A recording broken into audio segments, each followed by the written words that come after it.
Sesurga sekeluarga.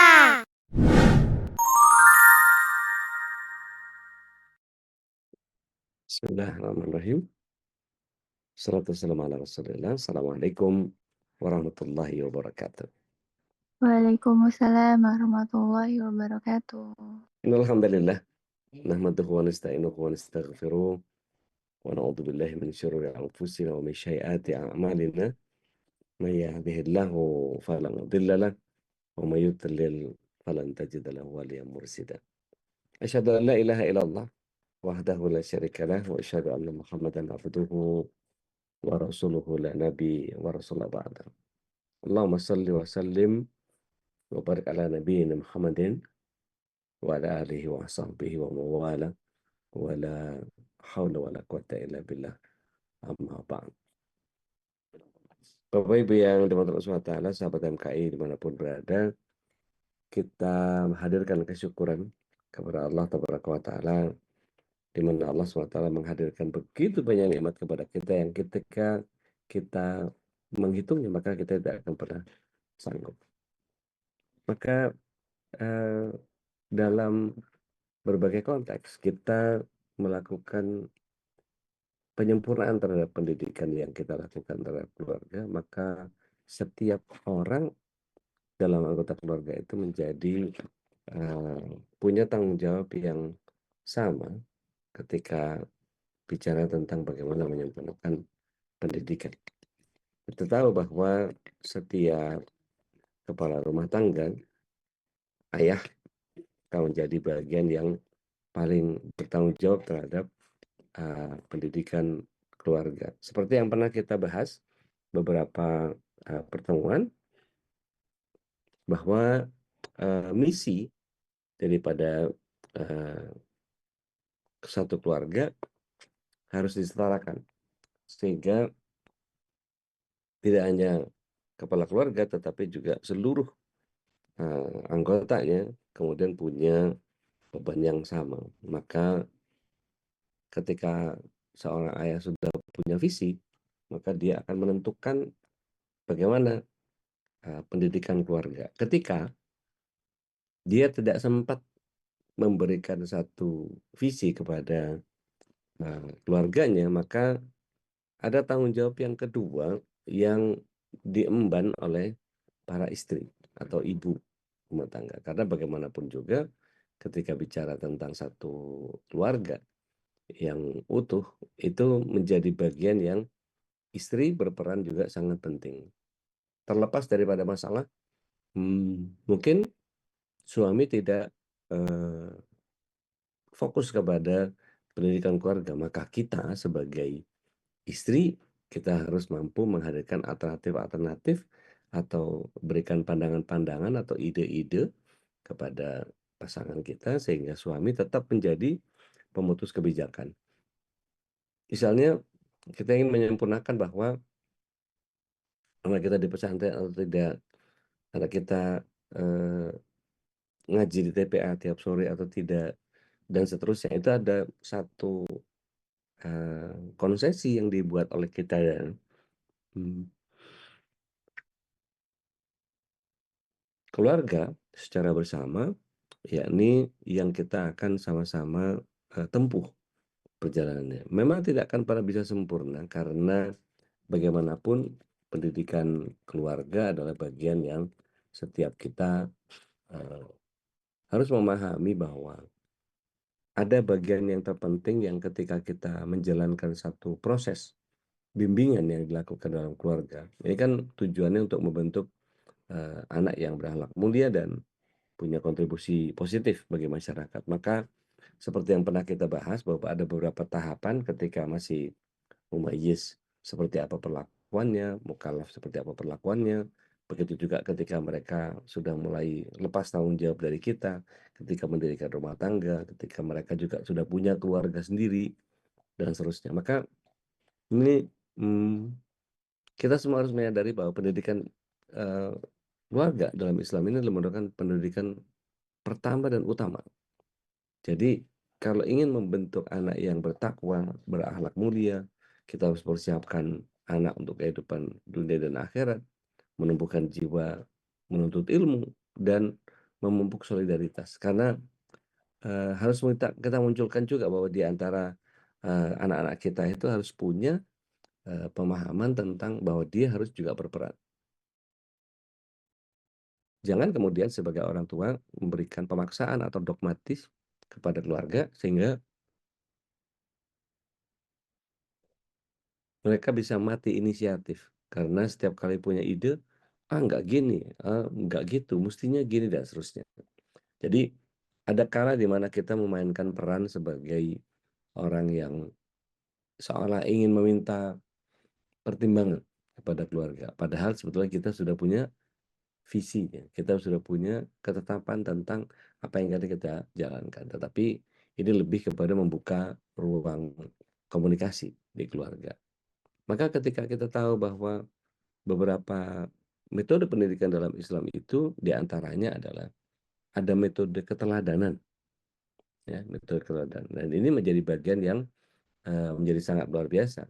Ada dua teladan kita, Rasulullah SAW dan Ibrahim alaihissalam, em, ketika memberikan contoh-contoh, baik doanya, perlakuannya, rasa perhatiannya, kasih sayangnya, dan semua bagian yang seringkali kita baca di dalam Al-Quran, itu menjadi bagian dan terutama hadis Rasulullah SAW yang kemudian membuat kita menjadi penuh berwawasan. Nah, yang jadi persoalan adalah ketika banyak di antara kita yang kemudian tidak mempunyai kemampuan untuk atau tidak mempunyai kesempatan untuk kemudian menggali ilmu yang banyak dari para contoh-contoh teladan ini.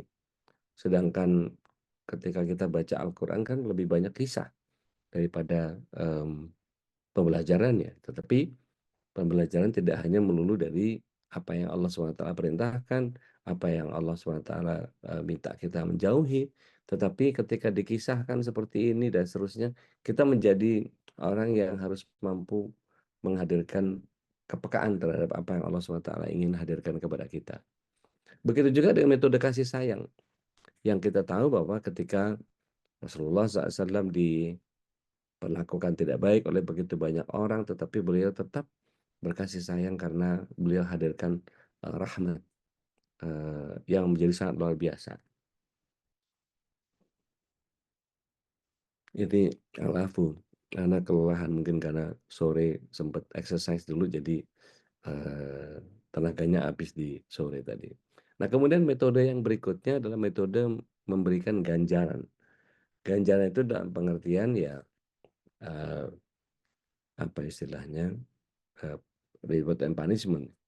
Jadi kalau misalnya punya kegemilangan kita berikan hadiah, ketika dia tidak punya, pencapaian di dalam, achievement yang kita berikan atau mereka lalai tidak melakukan satu pekerjaan, maka tetap kita harus juga berikan punishment-nya juga. Jangan ketika mereka melakukan kesalahan dibiarkan sehingga mereka tidak tahu bahwa itu adalah sebuah kesalahan atau itu sebagai sebuah bagian dari penetapan kedisiplinan.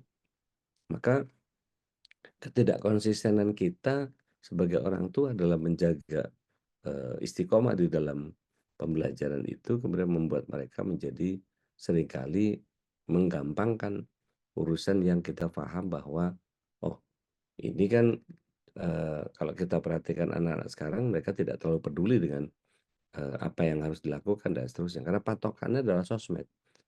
Banyak yang kemudian berpatokan kepada kehidupan TikTok, bagaimana mereka melihat bagaimana para, selebgram di Instagram melakukan live dan seterusnya. Mereka punya, pola-pola, mereka punya, apa, tontonan-tontonan yang kadang-kadang jadi tuntunan. Nah, ini yang kemudian tidak sebaiknya kita, eee, lakukan karena mereka akan tersedot, eee akan tersita perhatiannya dengan kondisi seperti itu.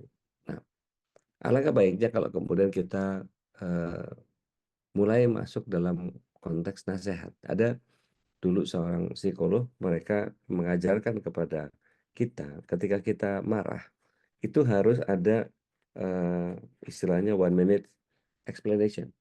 Jadi kalau marah itu begitu selesai marah, marah, marah aja, gitu kita marah, setelah itu kita netralkan, kita off-kan, kemarahan kita, kemudian kita jelaskan, "Kamu tahu nggak kenapa papa marah? Kenapa bapak kenapa marah? Kenapa Umi, marah sama kamu?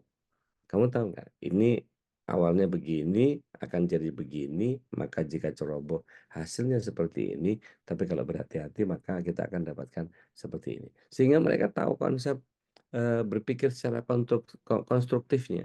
Sehingga mereka punya pemahaman bahwa, "Oh, kalau begini akan begini." Contohnya misalnya ketika dia berantem sama kakaknya, gara-gara dia nggak mau berbagi mainan misalnya. Oke, panggil, anak yang kedua misalnya, eee udah selesai dimarahin, habis itu tanya sama dia, "Nyaman nggak dimarahin begitu?" "Pasti enggak." "Oke, kamu tahu nggak kenapa, Umi marah, kenapa Abi marah?" Pasti dia nggak tahu kan. Maka kita sampaikan, "Abi marah karena kamu nggak mau sharing, karena kamu nggak mau berbagi. Padahal nanti satu saat kamu juga akan butuh berbaginya kakak sama kamu, berbaginya teman kamu sama kamu." Dan ini menjadi bagian yang kita diciptakan oleh Allah SWT sebagai makhluk sosial. Kita nggak bisa sendiri. Waktu kamu kecil dulu mandi, dimandiin sama ibu.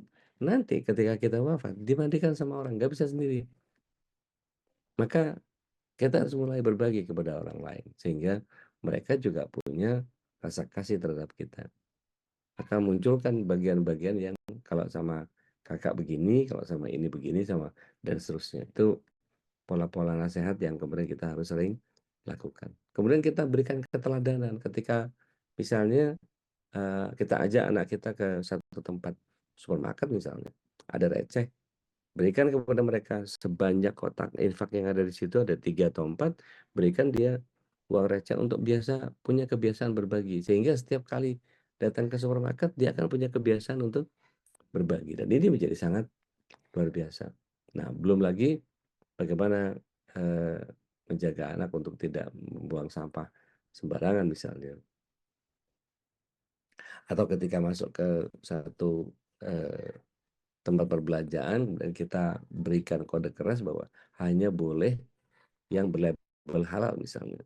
Nah ini bagian yang kemudian kalau kita, perhatikan satu-satu, kami di keluarga kami pernah mencoba bahwa buang sampah itu adalah ketika tidak ketemu tempat sampah maka sampahnya kantongin.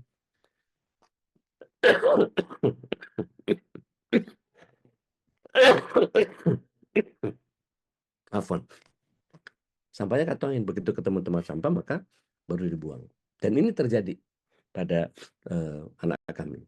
Dan lucunya ketika dia tidak menemukan tempat sampah dalam waktu yang agak lama dan kemudian menemukan, tempat sampah tetapi setelah di rumah, maka yang terjadi adalah kadang-kadang sering sering lupa untuk membuang sampahnya sehingga ketika, ada yang nyuci bajunya, itu di kantongnya banyak banyak sekali sampah. Tapi paling tidak kita memberikan satu apresiasi kepada dia bahwa cara ini adalah udah benar. Coba perlu diingat bahwa, begitu sampai di satu tempat tuh ada tempat sampah, udah dibuang belum sampahnya dan seterusnya. Jadi ada bagian yang, kemudian bisa kita, terapkan kepada mereka. Nah yang berikutnya adalah metode dialog.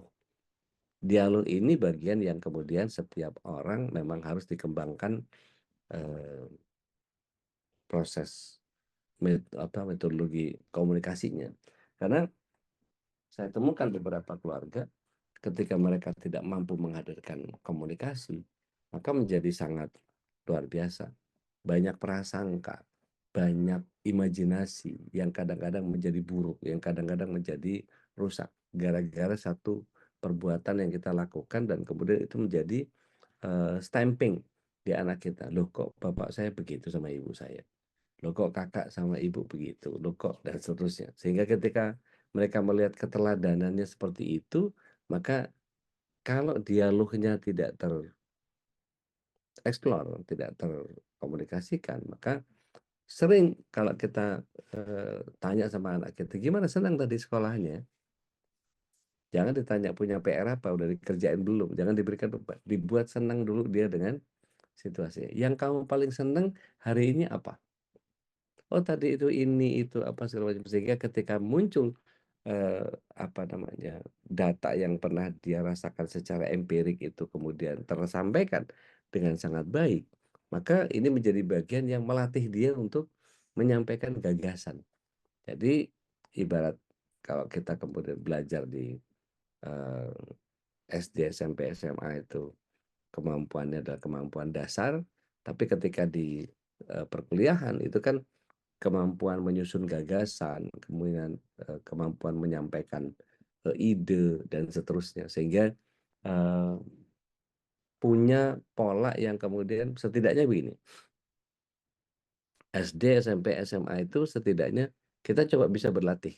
Nah, malam ini saya nggak tahu ada berapa berapa keluarga yang, gabung dengan kita malam hari ini, ada sekitar kurang lebih 9 ya, dan ini kalau dihitung 9 orang ini tidak semuanya utuh keluarganya ya, ada yang cuman ibu, ada yang cuman ibu, eee, dan suami, ada yang bapak dengan anak, dan seterusnya. Jadi maksud saya gini, kalau kita kemudian mengambil satu contoh, eee, tiap orang atau tiap anggota keluarga maksud saya, itu punya kemampuan untuk menyampaikan gagasan. Misalnya coba kamu berdiri di, kursi itu atau berdiri di meja gitu ya, kemudian sampaikan bahwa, "Assalamualaikum warahmatullahi wabarakatuh." Jadi kita ajarkan bagaimana membuat pola bicara.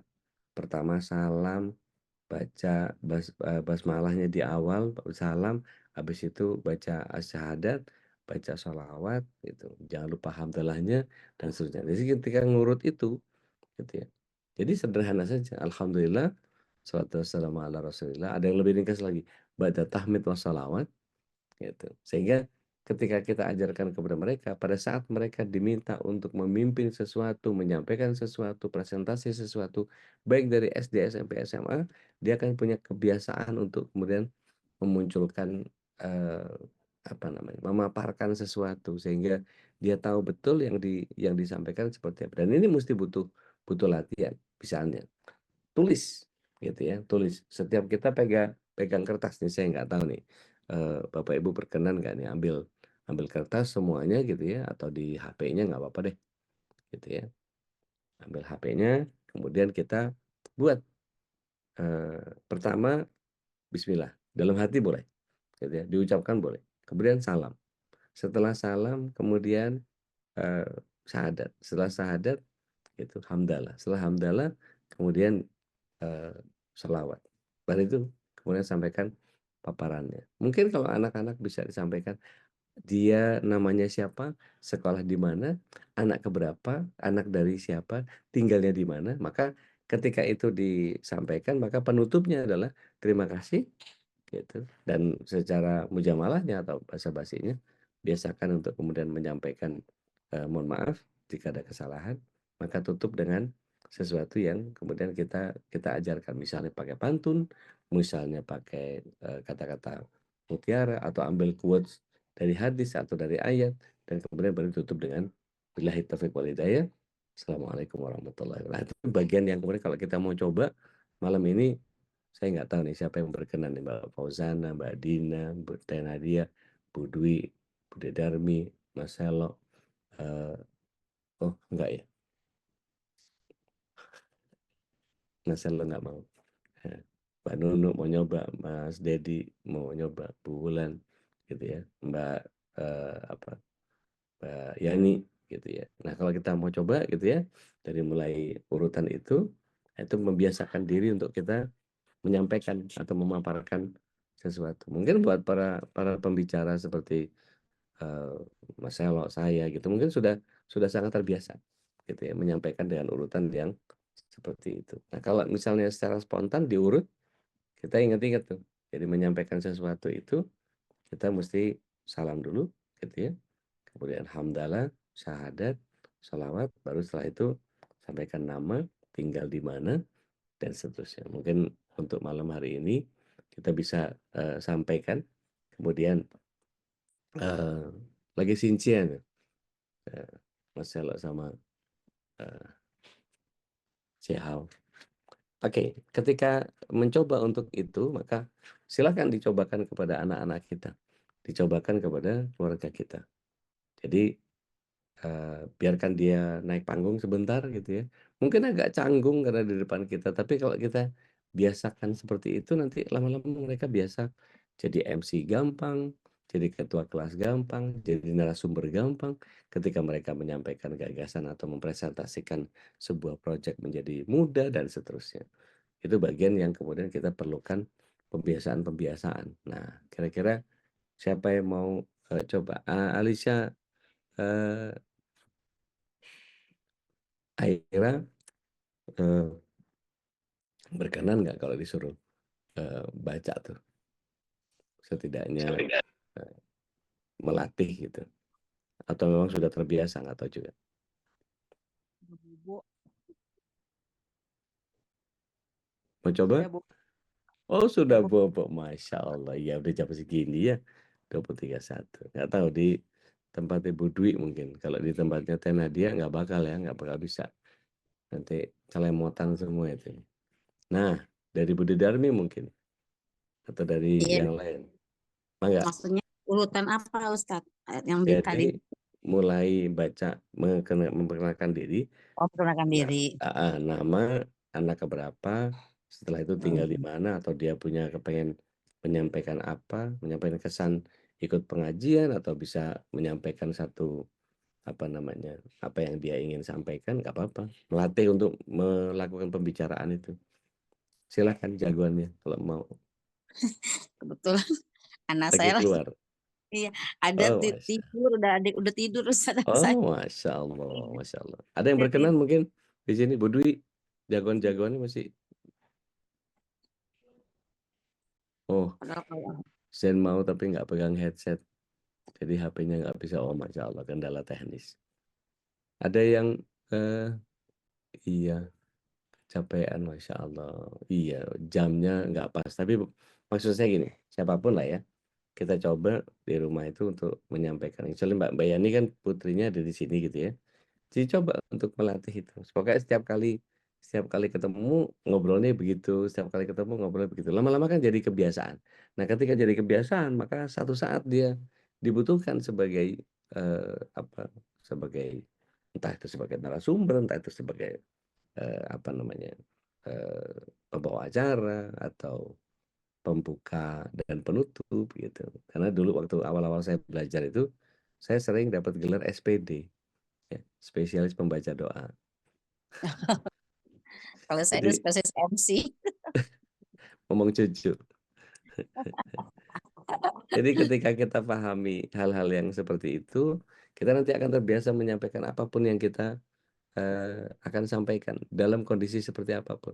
Sesulit apapun kita akan menjadi terbiasa, gitu. Jadi itu sudah jadi template. Jadi itu udah lekat di pikiran kita bahwa pertama pasti bismillah, yang kedua pasti hamdalah, pasti syahadat, pasti sholawat. Setelah itu kalau mau masukin satu quote tertentu maka itu saatnya. Jadi ada beberapa, strategi pendidikan keluarga dalam Islam itu diantaranya adalah komunikasi yang baik antar anggota keluarga dan sering-sering mesti ngobrol. Apapun, ngobrol soal ini, menurut menurut pendapatmu gimana deh? Kalau kita lihat ya di surat 37 ayat yang ke-102 itu luar biasa caranya Allah SWT memberikan, percontohan kepada keluarga Nabi Ibrahim di mana Ismail alaihissalam usianya baru 8, 10 tahun. Terus kemudian, Nabi Ibrahim datang dari Palestina, datang ke tanah Hijaz dan kemudian dapat beban untuk, menyembelih, tapi kemudian beliau tidak langsung ambil kepalanya Ismail langsung potong. Tapi mari kita lihat di surat 37 ayat 102 itu ada komunikasi yang sangat luar biasa yang diserap oleh kita, terutama oleh oleh Budi Darmi yang sebagai guru, yaitu cara belajar siswa aktif. Ada yang berkenan membaca, monggo silakan. Surah As-Saffat ayat yang ke-102, 37, 102. Silakan. Pak Deddy juga boleh sekali-sekali baca. Silakan. Ada yang sudah ketemu? Ayat berapa tadi udah? 102. 102. Asy-Syaffat ayat 102. Nah, Auzubillahiminasyaitonirrajim. Maka ketika anak itu sampai pada umur sanggup berusaha bersamanya, Ibrahim berkata, "Wahai anakku, sesungguhnya aku bermimpi bahwa aku menyembelihmu. Maka pikirkanlah bagaimana pendapatmu." Hmm, Dia Ismail menjawab, "Wahai ayahku, lakukanlah apa yang diperintahkan Allah kepadamu. Insya Allah engkau akan mendapatiku termasuk orang yang sabar." baik, Masya Allah, barakallahu fiik. Jadi Allah SWT menghadirkan sosok Ismail ini dididik oleh ibunya untuk terbiasa menyampaikan apa yang jadi unek-uneknya karena sering ngobrol. Begitu pula Nabi Ibrahim alaihissalam tidak langsung otoriter, langsung sini kepalamu tak potong, enggak. Tetapi ketika ada pesan dari Allah berupa mimpi, saya 3 kali mimpi nih. Ada onta disamber sama petir, ada onta disamber sama angin, ada binatang lagi, ada kambing, ada sapi kemudian dilenyapkan oleh langit. Dan ini sebagai pertanda bahwa saya harus menyembelihmu, harus mempersembahkanmu kepada Allah. Bagaimana menurut pendapatmu? Wah, itu keren banget. Dan kalau kita lihat di situ, bagaimana seorang ayah yang baru ketemu setelah 8 dan 10 tahun, Allah uji dia dengan ujian yang sangat berat, yaitu harus kehilangan, apa namanya, anak yang satu-satunya. Kan setelah setelah lahir, Ismail baru kemudian, lahir Ishak kan. Jadi Ibunda Sarah itu, hamilnya belakangan. Nah ketika, Ibunda Hajar duluan, ini menjadi bagian yang kita pelajari menjadi sangat sangat luar biasa. Nah, ada bagian yang, begitu pula ketika kita lihat bagaimana para nabi ketika mengadakan pengajaran juga kepada keluarganya, tidak hanya, eee, penerapan nilai-nilai Islam dalam kehidupan sehari-hari, tetapi juga, eee, membuat peran orang tua sebagai teladan yang baik. Karena tadi konsep keteladanan tadi ketika kita memahami bahwa, eee, action itu more powerful than words. Apa, perbuatan atau contoh teladan itu jauh lebih kuat ketimbang sekedar, melisankan sesuatu atau mengajarkan sesuatu. Nah, ini yang menjadi bagian terpenting untuk, kita. Nah, ketika kita memahami bahwa lingkungan kita menjadi penting untuk kemudian kita bentuk juga.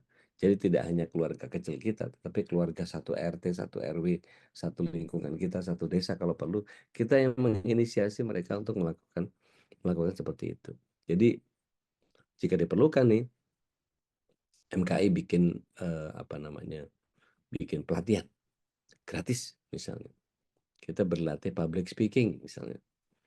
Gak apa-apa, insya Allah saya akan sediakan waktu, nanti kita sama-sama belajar public speaking. Bagaimana sebaiknya kita, berbicara di depan umum itu. Sehingga tidak ada lagi gap antara orang tua dan anak. Karena lebih sering, berkomunikasi dengan pola yang sudah terstruktur. Nah, ini bagian yang kemudian setiap kita perlu mempelajarinya. Ketika, cara yang paling tepat, maka biasakan mereka mengucapkan apa? Tolong, maaf, dan terima kasih. Dan biasakan mereka masuk ke zonanya orang. Masuk zonanya orang itu ketika salaman, ya ketika salaman jangan cuma satu satu tangan, tapi tangkupkan kedua tangan itu. Jadi kita membuat sandwich tangan orang, gitu. Kalau anak-anak mungkin bisa sambil, cium tangan dan seterusnya. Sehingga mereka tahu bahwa mana yang mesti dihormati, mana yang mesti dihargai dan seterusnya. Begitu juga membiasakan mereka berkata jujur. Ada satu, kesepakatan di keluarga kami mungkin bisa dicontoh. Saya hanya menerapkan sama anak-anak itu adalah sholat dan jangan bohong. Jadi apapun yang terjadi, jaga sholatnya. Mau belang-belentong seperti apa, tetap sholat. Mau secapek-capeknya tetap sholat. Meskipun telat, tetap sholat. Meskipun agak nunda, tetap sholat. Sehingga tidak ada yang ditinggalkan ketika tentang sholat itu. Dan yang kedua adalah jujur. Jangan berkata dusta. Jangan pernah bohong. Jangan pernah sekalipun. Maka apapun kalau misalnya kita salah, rasakan kesalahan itu, nikmati kesalahan itu, akui, dan secara gentle mengakui bahwa itu adalah sebuah kesalahan. Jika ada konsekuensi yang muncul dari kesalahan itu, maka kita harus sanggup, eee, menjalankannya sebagai sebuah hukuman atau, sanksi dan seterusnya. Jadi, kalau kemudian setiap kita memahami bahwa bagaimana kalau saya melakukan ini maka efeknya adalah anu. Nah, kita ketika terbiasa untuk berpikir sistematis seperti itu, kita akan kemudian melihat bahwa anak kita akan punya, pemikiran-pemikiran yang lebih jauh, visioner ketimbang kita.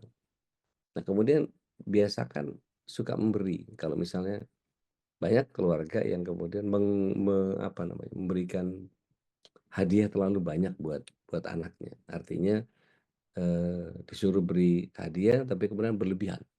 Artinya sehingga kadang-kadang gini, anak-anak itu kalau diberikan mainan yang banyak, kreativitasnya menjadi lemah.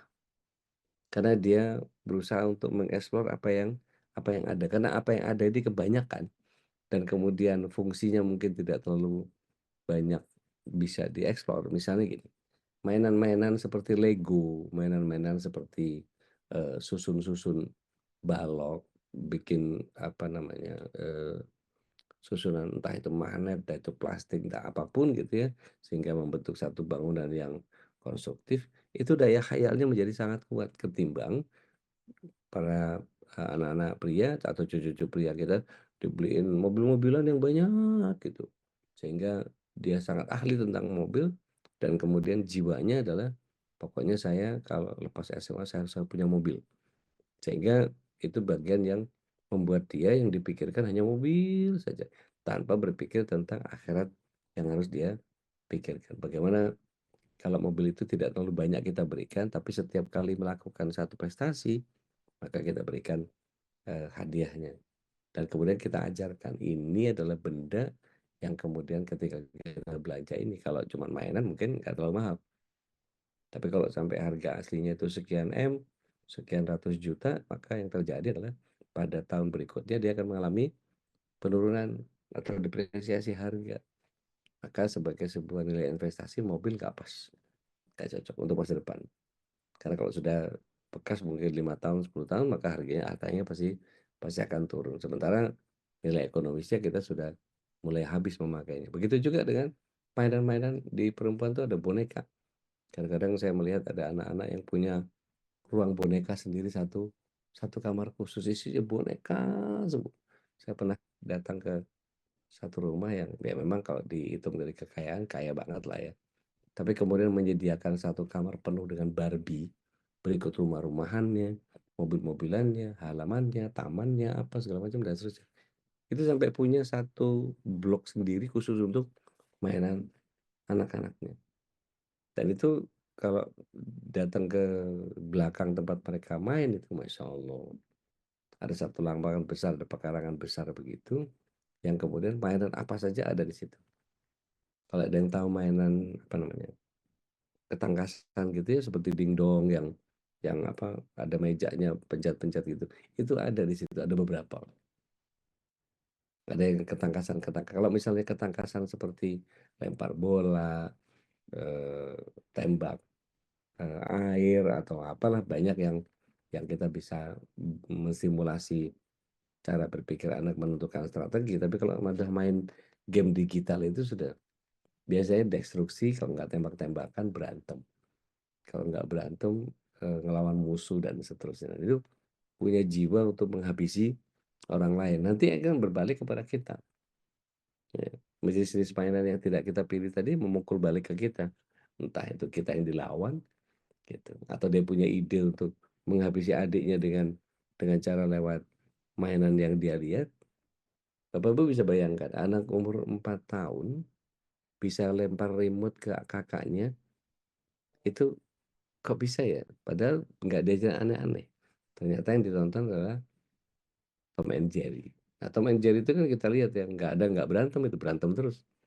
Yang satu diketok, yang satu dibom, yang satu dijepit, yang satu macam-macam tuh digergaji lah apa so, ditiban sama beban yang banyak dan seterusnya. Itu jadi ide buat mereka untuk menghabisi lawan. Vandalisme atau kekerasan itu terjadi karena mereka melihat dengan intens gitu. Nah, kalau kita lihat kartun-kartun atau animasi atau film anak-anak yang dikhususkan buat mereka, maka Tom and Jerry itu sangat tidak tepat untuk dijadikan sebagai, tontonan buat mereka. Nah, nanti kita bisa pilih tuh, ada yang kasusnya kalau ada yang tahu kasusnya CoComelon kenapa nggak boleh, apalah segala macam, dan itu biasanya kecepatan rate per second dari animasi itu juga menjadi, pengaruh buat kita. Bagaimana anak-anak kita nonton VT misalnya, itu scroll reel-nya TikTok atau status atau story di Facebook atau, biasa, stalking status WA dan seterusnya, itu ketika, mereka punya juga kemampuan untuk scrolling seperti itu, maka bisa dipastikan suatu saat mereka akan mengalami satu, eee, apa namanya, lack of, eee, conversation quotient. Karena mereka ter terbentuk atau terkondisikan dengan tontonan yang berulang yang polanya kurang lebih seperti itu. Kalau kita lihat nih, TikTok nih ya, kalau kita buka nih, kalau kita bicara jujur, itu wah macam-macam orang. Ada yang joget-joget, yang joget-joget untuk mengekspresikan diri sendiri, ada yang joget-joget nambang nambang GIF gitu ya. Ada yang ngadu aneh, ada yang kerjaannya marah-marah aja, ada yang wah macam-macam. Ada yang memang secara, konstruktif itu para UMKM ngajarin tentang bagaimana menaikkan omset, bagaimana membuat ini, membuat itu, dan seterusnya. Kalau yang cuma sekedar jualan, mungkin nggak terlalu parah ya. Tapi juga jangan kemudian melihat itu, kita kalah sama host-nya. Host-nya itu kata sayang, kata cinta itu diumbar betul. Nah, jangan sampai kita kepada keluarga kita nggak ngumbar kata sayang, kata cinta, gitu. Nah, panjang kalam saya kurang lebih sekitar 45 menit saya bicara, kurang lebih tentang itu. Maka ayo saatnya sharing kita. Mudah-mudahan saya nggak sendiri malam ini. Kita bisa, ngobrol gitu ya. Ini bagian yang kemudian membuat kita menjadi, eee, oke, ada, jamu boneka bisa dilepas tangan kakinya kalau hilang satu bagian, jadi akhirnya bikin bikin boneka dari kain kain sarung. Masya Allah, luar biasa. Warnanya, macam-macam itu. Teh Nadia katanya ada anak 5 sama kisahnya mirip, suaminya beda kan ya? Iya, dibilang seumuran katanya. Tayyib, tayyib. Baik, Bapak Ibu, kalau ada yang mau, sharing, monggo silakan. Dokter Eka berkenan sharing sama kita, ada bocoran-bocoran dari, Dokter Herwasto mungkin, mmm, siapapun, Mbak Nunu boleh, Mbak Fauzana boleh, Bu Wulan boleh, ya, Mbak Rizka di Pandeglang juga boleh. Silakan kalau ada yang mau sharing, saya tunggu. Ada? Bude, saya sedikit. Silakan Bude. Ya, ya sayang. Oh, enggak ada, tanya enggak ada. Iya sayang, sebentar ya Bunda lagi. Emang enggak ada kata terlambat udah ya. Saya 5, 4 perempuan, 1 laki-laki. Pendidikan orang tua itu memang penting banget. Sebetulnya memang harus kompak udah ya antara ayah bunda gitu ya. Ya walaupun yang enggak telat sih, alhamdulillah sekarang ketemu sekolah ayah bunda, ketemu MKI gitu ya. Saya selalu berusaha memperbaiki. Walaupun agak pincang ya, Bunda ya. Saya tuh kebetulan suami saya tuh agak bukan pendiam sih ya udah ya. Jadi anak-anak cenderung suka saya terus gitu deh ya. Hmm. Saya suka merasa bukan kewalahan ya. Normal nggak sih? Saya suka merasa sedih gitu ya. Suka merasa sedih gini. Ya Allah. Tapi istighfar ya. Astagfirullahaladzim. Nah, tapi memang berat deh. Mendidik tuh memang tuh berasa banget saya apalagi anak saya ketika mereka menjelang dewasa gitu. Saya terkadang merasa oh, harus seperti ini ya. Hidup itu seperti ini. Saya selalu pegang sekarang omongan ini. Memang tidak mesti kita mendapat kebahagiaan gitu ya. Tapi kan pendidikan anak harus tetap berjalan udah ya. Mereka Ya, tetap ya. dapat contoh kan. Terus saya kebingungan ketika ketika anak saya mendapat contoh yang kurang gitu ya. Saya terkadang kebingungan menjawab loh deh. Kadang saya cuma diam gitu loh. Ya gimana ya dia memang seperti itu. Gitu deh. Tapi alhamdulillah gitu. Saya setiap ini selalu berusaha ya berusaha memperbaiki diri lah. Diri, memperbaiki ke anak-anak saya walaupun belum maksimal gitu. Terima kasih. Assalamualaikum. Waalaikumsalam warahmatullahi wabarakatuh. Thayyib. Bismillah. Wassalamu ala Rasulillah. Jadi sebetulnya bukan satu masalah kalau kemudian berasa pincang atau kemudian seperti malfunction gitu ya. Jadi kalau kemudian entah suami, entah istri yang kemudian tidak berfungsi dengan baik, maka memang mungkin terkesan kita agak lelah untuk mengganti kepincangan itu. Tapi nggak usah khawatir. Maksud saya gini, tetaplah berpegang kepada Allah, nanti Allah yang akan memberikan satu, apa namanya, eee, penyeimbang di dalam kekurangan-kekurangan yang kita jalankan itu. Jadi nggak usah khawatir nanti toh kalau misalnya seperti saya, eee, ini contoh contoh kecil saja mungkin sekedar sharing. Saya ditinggal wafat ayah itu tahun 73, sedangkan usia saya baru 3, 4 tahunan. Terus, dibesarkan dengan ibu yang, buat saya luar biasa, beliau itu Allahyarham. Beliau selalu menghadirkan sosok ayah di sekitar kita. Ngomongin telur aja, ya, ngomongin telur aja. Ibu itu bisa cerita panjang tentang telur itu yang kemudian, "Bapakmu tuh lu gini." Sehingga kita sekeluarga tuh nyimak, "Oh gitu ya," sambil punya theater of mind tentang, "Wah keren bapak." Nah, kerennya itu kan saya nggak tahu aslinya kayak apa bapak. Apakah mungkin juga pendiam, kalau lihat dari fotonya sih pendiam gitu ya.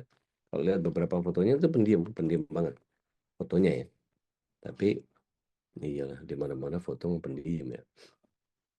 Jadi ketika, menyampaikan itu, nanti cerita sama kakak saya yang laki, Allahyarham, itu begitu, bapakmu dulu gini gini gini gini." Itu kita nyimaknya sih, seperti beliau hadir di sekitar kita dan kemudian berada dalam dalam lingkungan kita, sehingga tidak pernah kehilangan sosok orang tua karena memang, apa namanya, beliau hadirkan terus. Begitu juga dengan terah keluarga ke atas. Jadi, eyangmu yang ini itu gini, eyangmu yang itu, nggak pernah ketemu, tapi cuma dapat ceritanya aja. Nah, makanya jadi penting untuk kita kemudian, jaga silaturahim karena keluarga kami itu keluarga, eee, apa istilahnya, keluarga persil. Jadi ada yang di pabrik gula Jatiroto, ada yang di Semboro, ada yang di Bondowoso, ada yang di dan itu kita kalau, bukan pengajian, kumpul keluarga, arisan keluarga itu, wah masya Allah luar biasa.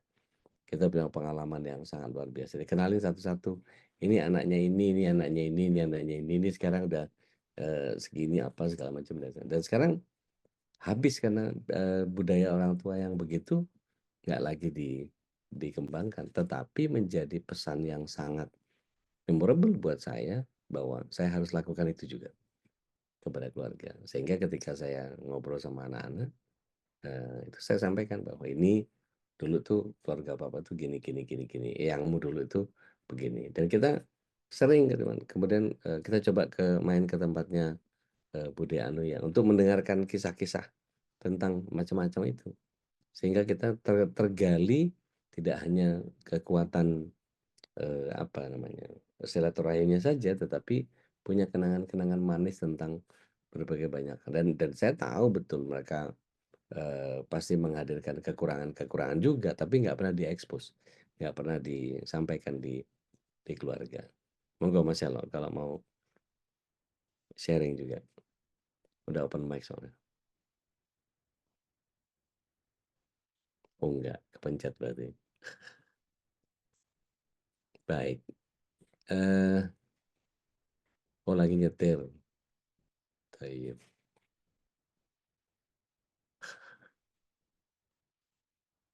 Iya betul, foto nggak bisa ngomong. Tapi maksud saya gini, ketika dihadirkan sosok-sosok yang terus diceritakan bahwa, "Oh ini begini, itu begitu." Saya sering kali bawa anak-anak itu ke keluarga, bahwa ini, "Kamu ingat gak yang Bude dulu waktu kita ke sini itu, waktu itu kita" "Oh iya iya iya." Nah itu keluarganya ini dan mereka punya ciri khas anu bla bla bla segala macam. Dan itu penting untuk anak-anak kita memahami bahwa keluarganya ada yang punya kekhasan seperti itu. Ini bagian yang kemudian setiap kita harus mampu menghadirkan itu. Ada lagi yang mau sharing? Monggo silakan. Sudah ada Ustadz Khalis. Ahlan wa sahlan. Baik. Ahlan, marhaban Ustaz. Afwan telat, baru nyampe rumah. La bas. Hayakumullah. Tayyib. Baik, Bapak Ibu yang dimaksud Allah SWT, jika tidak ada yang mau sharing, mudah-mudahan pendalaman tentang menyempurnakan pendidikan keluarga itu bukan hanya pada aspek formal, tetapi informalnya juga menjadi pesanan untuk kita menghadirkan anak-anak itu terlatih dengan kebiasaan-kebiasaan seperti tadi public speaking dan seterusnya. Tapi kalau memang mau dibikin, ayo kita bikin, kita galang.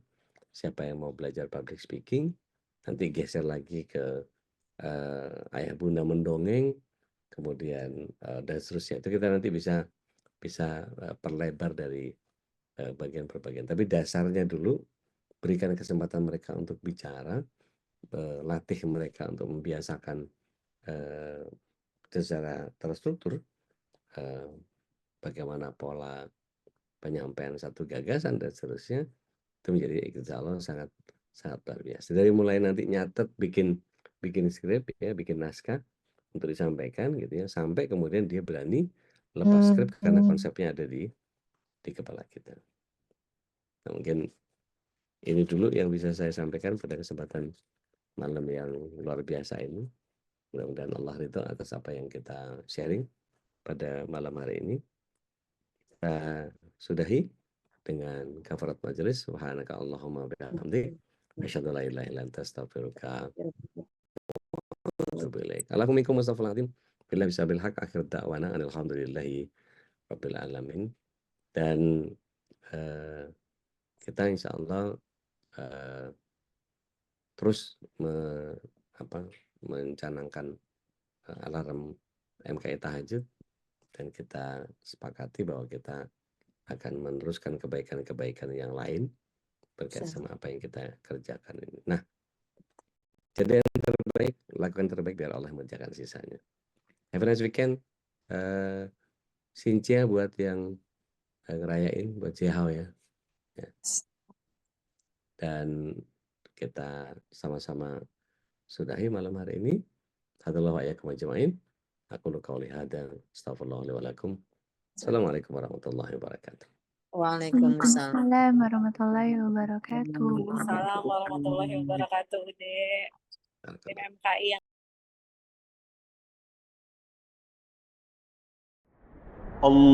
Allahumma arhamna bil Qur'an waj'alhu lana imaman wa hudan wa rahmah. Allahumma zakkirna minhu ma nasina وعلمنا منه ما جهلنا وارزقنا تلاوته آناء الليل وأطراف النهار واجعله لنا حجة يا رب العالمين.